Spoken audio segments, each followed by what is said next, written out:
Hi, my name is Lauren Bell, and I'm an MS2 at UT Southwestern. I'm excited to present my project today on value-based cancer care education under the advisement of Dr. Flamico Chino. A cancer diagnosis is one of the costliest diagnoses a patient can receive, and it's estimated that a 34% price increase will occur in cancer costs from 2015 to 2030. This cost increase, though, does not necessarily reflect better quality of care being delivered to patients. When we look at the concept of value, it represents the intersection of quality and cost by evaluating quality of care per unit of cost. Leading health organizations have made calls for greater integration of value-based care principles in healthcare for better patient outcomes. Our study aims to understand how future radiation oncologists were educated on value-based care and costs during their undergraduate medical education. For this study, our study team developed an 18-question anonymous survey. The sample population was made up of recent U.S. medical school graduates who were going into radiation oncology, and they were contacted via email and social media. 276 trainees were contacted, and 73 responded for a response rate of 26%. Trainees came from various regions of the country and graduated over the last 6 years. When asked about their experience having met someone who is unable to afford their health care, 98.6% of trainees confirmed meeting someone who met that case.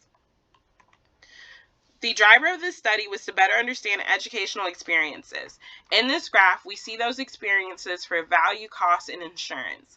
Here we see that over 90% of trainees did not have a required class on value, and similarly, over 90% did not take an elective class on value. When we look at lectures, less than 50% had a lecture on costs or insurance, and then during their times on wards, value and cost for over 50% was mentioned occasionally during that time. This graph represents the education trainees received on improving affordability for patients with financial concerns. However, we see about 35% of trainees responded that they did not receive any education on how to improve affordability for their patients. When looking at trainees' current knowledge around costs, greater than 90% of trainees have a vague idea at best of the common billed or out-of-pocket healthcare costs their patients are facing. 90% of trainees felt that their education on value, affordability, and cost was marginal to insufficient. Small group discussions, case-based examples, and price lists were some examples on how value education could possibly be improved. Our study supports that variation in education, consistency, and quality has led to a physician workforce with variable knowledge on the topics of value, cost, and affordability. This hurts the healthcare system by not equipping physicians with the tools to create valuable care for their patients. The implications of this study points to a need for systemic education reform to create a change in the knowledge levels of the physician workforce.